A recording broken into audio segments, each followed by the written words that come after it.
realizované s finančnou podporou Fondu na podporu kultúry národnostných menšín.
Láčo Dives, dobrý deň. Dobrý deň.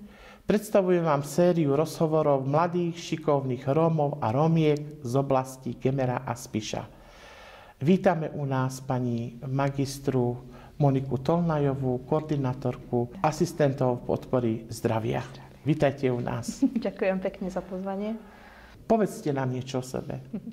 Takže pochádzam z dediny Ochtina. Je to taká malá dedina v Rožňavskom okrese.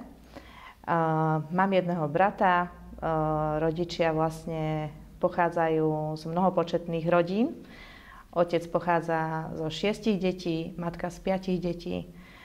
A vlastne takto sa rozhodli, že oni budú mať teda iba 2 deti. Možno, že sa cítili nejak, že im nebolo všetko dopriaté, možno, hej, že boli z tej mnohopočetnej rodiny. Tak teda mám jedného brata. Vy už svoju rodinu máte? Áno. Mám 2 deti. Dcerku 9-ročnú a syna 2-ročného. Tak na základnú školu teda som začala chodiť do Ochtinej, tam som chodila od 1. do 3. ročníka, potom som nastúpila na základnú školu do Slavošoviec, tam som chodila až do 9. ročníka. Zvykla som základnú školu napríklad reprezentovať v speve, chodila som na rôzne súťaže spevácké. No a vlastne keď som mala 10 rokov, tak stala sa mi jedna nehoda. Museli ma 2-krát operovať vlastne na bedrový klb a tým pádom začiatok tej umeleckej školy, čo som ja chcela, hej, že chodiť do umeleckej školy, spievať a hrať na niečom, tak to bohužiaľ mi nejak nevyšlo, lebo som bola indisponovaná, teda zdravotne.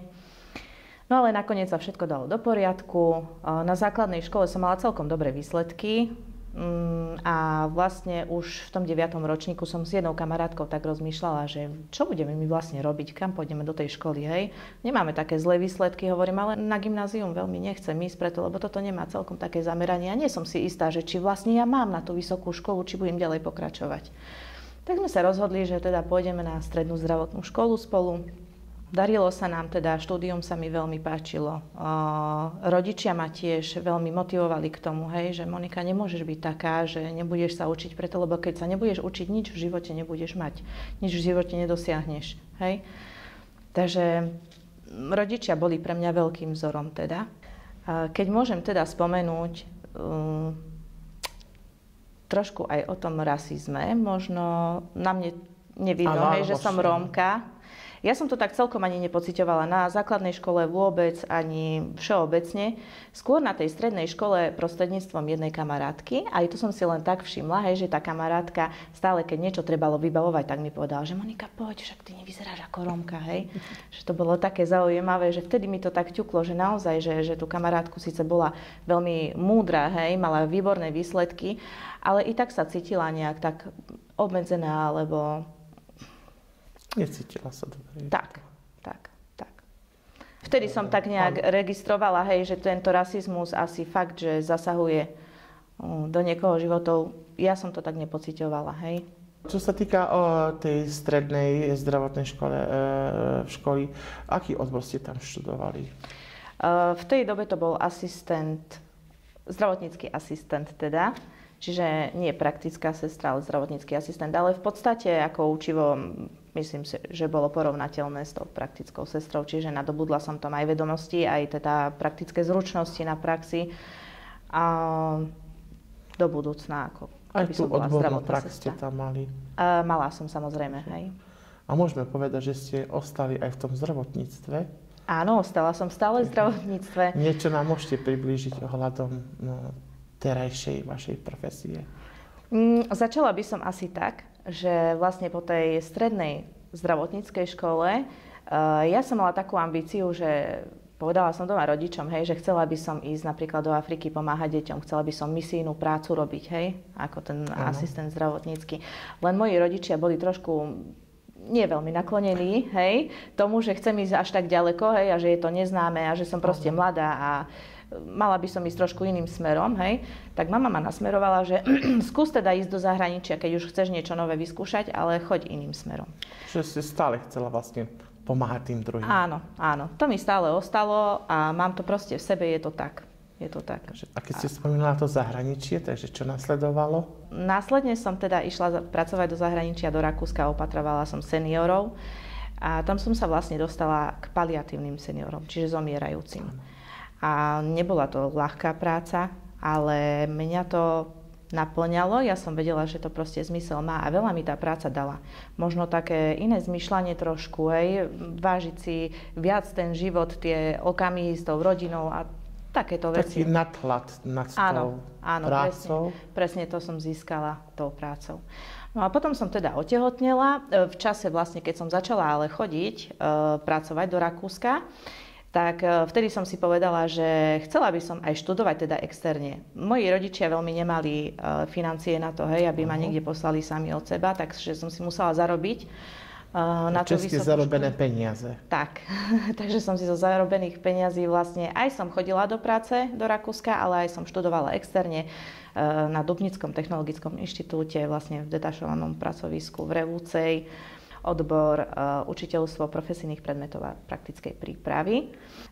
Čo však nenaplnilo tak celkom moje očakávania, hej, že potom som si pomyslela, hovorím, tak ja neviem, kedy budem ja robiť pedagóga niekde v škole. No a potom som ale otehotnela, teda ostala som doma s bábätkom, hej, a keď mala dcerka teda skoro 3 roky, tak som začala pracovať v organizácii Zdravé regióny, ktorá teda je zameraná hlavne na pomoc Rómom, hlavne v oblasti zdravia, čiže tým mi to vlastne veľmi vyhovovalo. Zaujala ma táto práca. Pracujem tam teda od roku 2017 a tým, že som sa dostala do kolektívu takých vzdelaných Rómov, čo som bola taká trošku, že wow, že koľkých tam máme tých Rómov takých vzdelaných. A vlastne možno aj to ma tak inšpirovalo, že chcem sa ďalej vzdelávať. Nemôžem to nechať tak, chcem sa ďalej vzdelávať, preto lebo už som pracovala, už som chodila do terénu s mojimi asistentmi, už som videla vlastne, aké problémy sú v tých osadách, čomu všetkému musia čeliť vlastne tí Rómovia, hej, z tých osad, že nie je to ľahké, nemajú jednoduchý život, určite nie. Majú ťažký. Určite.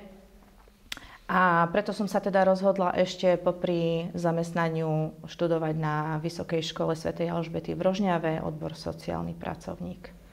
Takže ste ostala verná svojej profesii. V podstate áno, áno. Takže vlastne vidíte aj ten širokospektrálny taký prehľad máte o tých dedinkách, ako tam žijú tí Rómovia.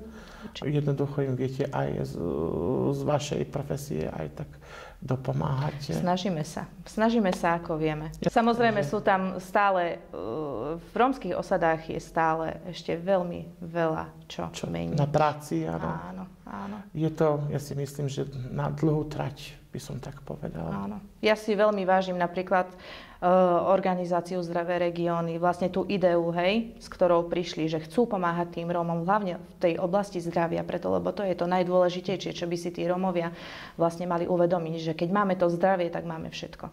Hej? Čo vás tak motivuje v tej vašej práci? Motivujú ma vlastne tie životné príbehy tých ľudí. Hej, motivuje ma to, že keď náhodou ideme do nejakej rodiny a myslíme si, že toto je taký ťažký prípad a nakoniec sa nám podarí niečo vyriešiť alebo pomôcť tej rodine, hej, alebo vidím napríklad, mám jedného asistenta, keď môžem spomenúť, tak začal u mňa robiť v roku 2018 z jednej dedinky, ale nie z Rožňavského okresu, z Revúdskeho okresu. A keď som u neho bola teda prvýkrát, tak videla som, hej, že žili v podmienkach proste, akých žili, hej. Nebolo to ideálne, mal viacej detí, proste chudoba, hej. Ale odkedy začal u nás pracovať teda, tak to zmýšľanie sa trošku jeho zmenilo, takisto aj jeho rodiny. Jeho manželka teda začala pracovať ako OMAMA v projekte a on ostal ako asistent podpory zdravia a on tak motivuje tú celú jednoducho osadu a vidno to. Aj tie životné podmienky, áno, aj tie životné podmienky jeho ako rodiny sa veľmi zlepšili. Žije jednoducho na inej úrovni, dá sa povedať. Áno. A toto vlastne by potrebovali aj ostatní vlastne vidieť. Určite. Že sa dá aj lepšie žiť a dá sa aj ináč žiť, keď to chce človek. Ale musí to chcieť. Musím ale povedať, že vymaniť sa z chudoby vôbec nie je jednoduché. Je to veľmi ťažké. Poznáte to aj vy a poznám to aj ja. Naozaj musíte mať proste v sebe silu a musíte čeliť rôznym problémom a jednoducho sa nemôžete vzdať. Áno, presne. Musíte si ísť za cieľom. Toto je na tom, že tá chudoba je veľmi veľká, obrovská a v tých našich osadách vlastne vidíme, že sú tam rôzni Rómovia, žijú rôznym štýlom, sú Rómovia, ktorí nechcú sa zmeniť. Určite mi dáte za pravdu, že sa nechcú zmeniť. Ale po čase, keď vidia, že ostatní sa im darí, tak už jednoducho si aj oni hovoria, že by sa dalo aj pre mňa takto lepšie žiť. Takže nepovedala by som celkom, že nechcú sa zmeniť. Oni možno tú zmenu nevnímajú tak, pokým nevidia nejakú motiváciu, hej, nejaký príklad, že naozaj tomuto sa to podarilo a tak skúsim to aj ja teda, hej. Budem sa viac snažiť, skúsim, hej. Oni musia skúšať. Viete nám povedať, čo sa týka v tých rómskych osadách ohľadom tých rodín, že keď manžel odíde, že ako sú na to matky s tými deťmi? Ako to vidíte vy? No, matka s deťmi, keď ostáva doma, hej, a manžel ide za prácou niekde, neviem, do Bratislavy, alebo zvyknú len tu na Slovensku, ale zvyknú aj do zahraničia niektorí, tak nemá to vôbec ľahké, preto lebo Rómovia zvyknú mať viacej detí, hej, nemajú jedno, to je veľmi raritné, že v osadách by mal niekto jedno dieťa, ale je to veľmi ťažké. A potom prichádzajú problémy s tým, hej, že vlastne manžel príde po 2-3 mesiacoch domov a teda také typické, hej, že muž žiarli na ženu alebo žena na muža. Týmto vlastne vznikajú problémy vzťahov v rodine. Takže ani to nie je také ideálne. Ideálne by bolo, keby všetci Rómovia mali príležitosti sa zamestnať na Slovensku. Ale my vidíme v tom vlastne obrovský problém, pretože na Slovensku momentálne tá práca je tak menej a aj Róma je problém zamestnať na Slovensku a ešte priamo doma v osade. Takže preto aj tí naši Rómovia vlastne vycestujú do zahraničia a vedia, že z toho zahraničia vedia priniesť nejaké korunky domov, aby tá rodina, dá sa povedať, že aby lepšie prežila a existovala. Tak. Pretože tie sociálne dávky sú veľmi slabé a jednoducho z toho sa nedá vyžiť. Takže tí naši Rómovia premýšľajú. Veď to môžete aj vy odsledovať, keď tak chodíte do tých osád, že ľudia sú na iných úrovniach. Ale ja, čo vidím v našej osade, tak vidím to troška zlepšenie. Začalo teraz, povedzme, to také, že jar, hej, že všetko ožíva a jednoducho už aj tí naši Rómovia, mladí muži, veru, chodia už za prácou, takže už nie sú doma. Takže v tomto s vami súhlasím, že tá práca je práca šľachty toho človeka. A aj keď si vlastne odpracuje, tak dané peniažky vlastne vie doniesť domov. Takže pre svoju rodinu. Takže toto ma veľmi teší na tomto. A vaša vízia do budúcna, ako to vidíte v tých osadách? V prvom rade by som chcela veľmi pozdvihnúť prácu tých asistentov podpory zdravia v tých osadách na celom Slovensku, preto lebo naozaj tá práca nie je ľahká, hej? I keď sú naši asistenti Rómovia, ale práca s Rómami všeobecne nie je vôbec ľahká, preto lebo čelia rôznym problémom, hej? Či už finančným, proste je toho dosť, hej? A vlastne taká vízia, čo som si všimla tým, že vlastne mám celkom dobre zmapované, hej, tie osady vlastne v tomto Avrevúdskom okrese, tak všimla som si, že tí Rómovia sa vlastne ako keby, keď majú nejaké psychické problémy, tým, že tí asistenti vlastne robia motivačný alebo ventilačný rozhovor, hej, tým Rómom, našim klientom, tak všimla som si, že viacero z nich má nejaké psychické problémy, hej, ale Rómovia sa hanbia o tom rozprávať. Presne tak. A nevyhľadajú pomoc, teda ostáva to tak, ako je. Nie je to celkom dobré. Bohužiaľ, dá sa aj povedať tak, že niektoré rodiny potom aj tak skončia, že sa manželia rozídu a jednoducho to potom, ešte mi dáte za pravdu, že pohľadom tých detí je to nefér. Určite by si mali uvedomiť aj tí Rómovia. Teda my sa snažíme, hej, pozdvihnúť tú zdravotnú gramotnosť teda v rómskych osadách, a aby si vlastne uvedomili, že není hanba, hej, aj keď majú nejaké napríklad psychické problémy, hej, navštíviť nejakého odborníka. My im hovoríme aj o tom. Ste ako keby predĺžená ruka.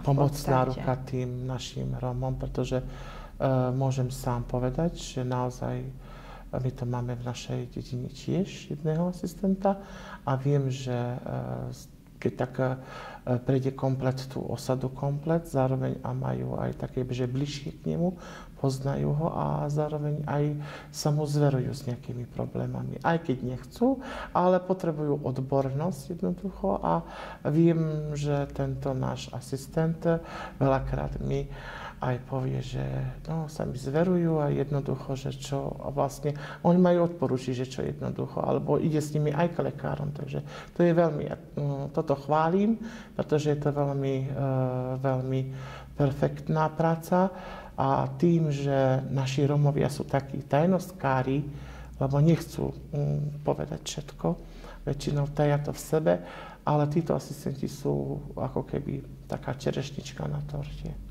Oni sú vlastne takou predĺženou rukou skôr lekárov. Áno. Lekárov a sestričiek, preto, lebo s nimi sú v takom dennodennom kontakte. Majú aj, povedzme, prepáčte, že skáčem drží, že prehľad o tých očkovacích vakcínach napríklad. Určite.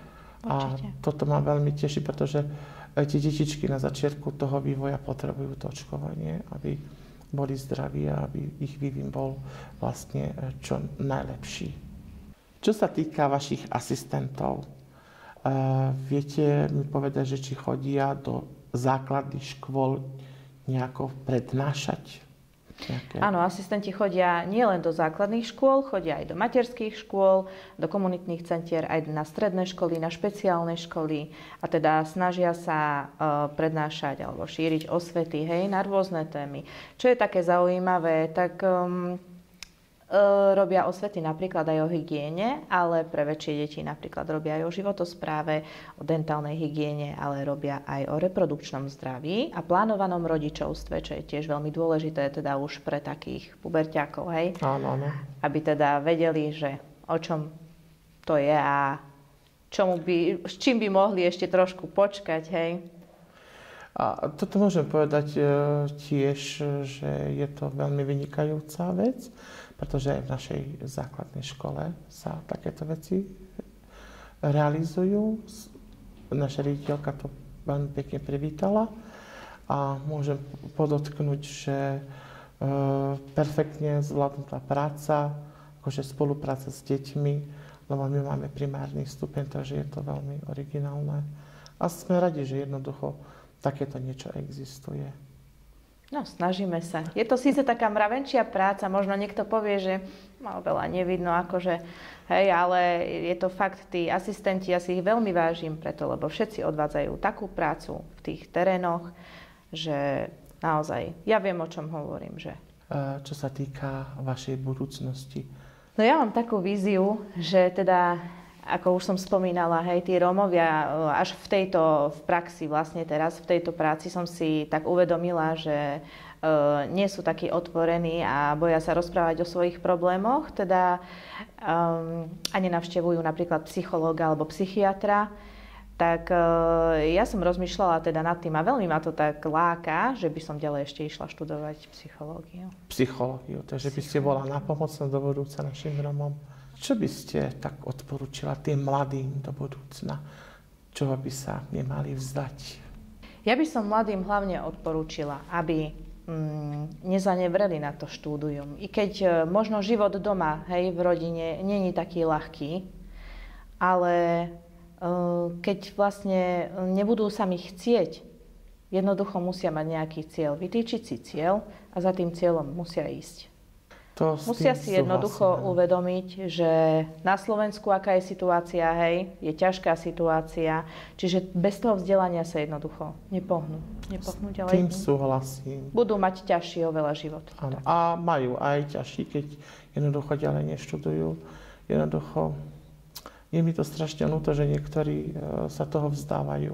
Určite máte vy taký pocit z toho, že keď niekto nejde ďalej do školy, že je doma, je evidovaný na úrade práce, mladý človek a jednoducho je to aj taká obrovská ľútosť. Ja to tak cítim. My vám veľmi pekne ďakujeme za to, že ste prijali naše pozvanie. Do budúcna vám prejeme hlavne veľa úspechov a aby aj tá vysoká škola bola dokončená. Ďakujem veľmi pekne. A ja dovidenia. A ja za pozvanie. Dovidenia.